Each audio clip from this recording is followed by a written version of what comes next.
نحمدہ ونصلی ونسلم علی رسولہ الکریم اما بعد فاعوذ باللہ من الشیطان الرجیم بسم اللہ الرحمن الرحیم قل لا اسألکم علیہ اجرا الا المودۃ فی القربى صدق اللہ العظیم۔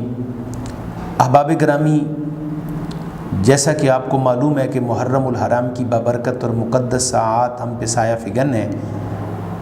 آج ہم جس سیریز کا آغاز کرنے جا رہے ہیں اس سیریز کا تعلق امام علی مقام سید الشہداء حضرت سیدنا امام حسین رضی اللہ تعالی عنہ کی شہادت کے واقعات سے منسلک ہے۔ ہم ترتیب کے ساتھ قسط وار امام علی مقام کی شہادت کے واقعات کو تاریخی نوعیت کے اعتبار سے بیان کریں گے۔ گرامی قدر، 60 ہجری کو جب یزید مسند اقتدار پر متمکن ہوا تو غرور و تکبر اور رعونت اس کے چہرے سے عیاں تھی۔ اس نے شاہانہ لباس پہن لیا اور پوری شان و شوکت کے ساتھ مسند پر براجمان ہوا۔ شراب و کباب کی محفلوں کا دور شروع ہو گیا۔ تمام علاقوں اور صوبوں کے گورنر کو شاہانہ لباس بھیجے گئے۔ اسلامی اقدار کو پامال کیا جانے لگا اور حاکم مدینہ ولید بن عقبہ کو یزید کی طرف سے حکم نامہ بھیجا گیا کہ امام علی مقام حضرت سیدنا امام حسین رضی اللہ تعالی عنہ کو مجبور کریں کہ وہ میری بیعت کریں، یعنی امام علی مقام مجھے یعنی یزید کو حاکم تسلیم کریں۔ اس دور میں بیعت کا معنی ووٹ کی حیثیت کے مترادف تھا، کے مقابل تھا۔ لہٰذا ولید بن عقبہ نے حضرت امام حسین رضی اللہ تعالی عنہ کی خدمت میں باادب پیغام بھیجا کہ میں آپ سے ملاقات کرنا چاہتا ہوں۔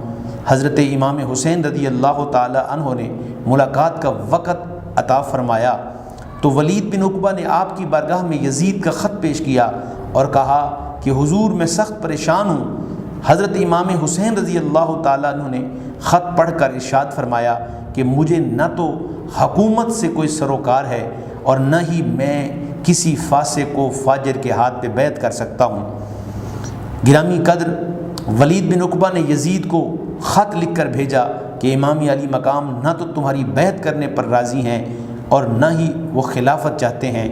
یزید کو خط ملا تو اس نے جواب دیا کہ آپ کے پاس 2 ہی راستے ہیں، یا تو امام علی مقام سیدنا امام حسین رضی اللہ تعالی عنہ سے بیعت لے لیں یا ان کو قتل کر کے ان کا سر میرے پاس بھیج دیں، وگرنہ معزولی کے لیے تیار ہو جائیں۔ یہ خط ولید نے امام علی مقام کی خدمت میں بھیج دیا۔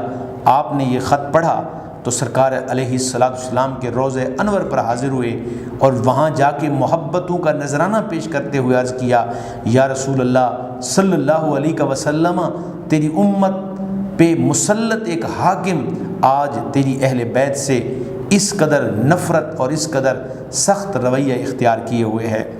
حضرت امام علی مقام نے اہل مدینہ کے احباب اور اپنے خاندان کے مختلف لوگوں سے مشاورت کی اور مشاورت کرنے کے بعد یہ فیصلہ کیا کہ ہمیں مدینہ کو کوچ کر کے مکہ جانا چاہیے اور وہاں پہ اپنے احباب اور صحابہ کرام رضوان اللہ علیہم اجمعین یا ان کی اولادوں میں جو معتبر لوگ ہیں ان سے مشاورت کرنی چاہیے۔ لہٰذا یہاں یہ بات بھی یاد رکھنا چاہتا ہوں کہ صحابی رسول حضرت امیر معاویہ رضی اللہ تعالی عنہ، آپ کا وصال 22 رجب کو ہوا اور 27 رجب کو حضرت سیدنا امام علی مقام امام حسین رضی اللہ تعالیٰ عنہ نے مدینہ کو چھوڑا اور 3 شعبان المعظم کو آپ مکہ مکرمہ پہنچ گئے۔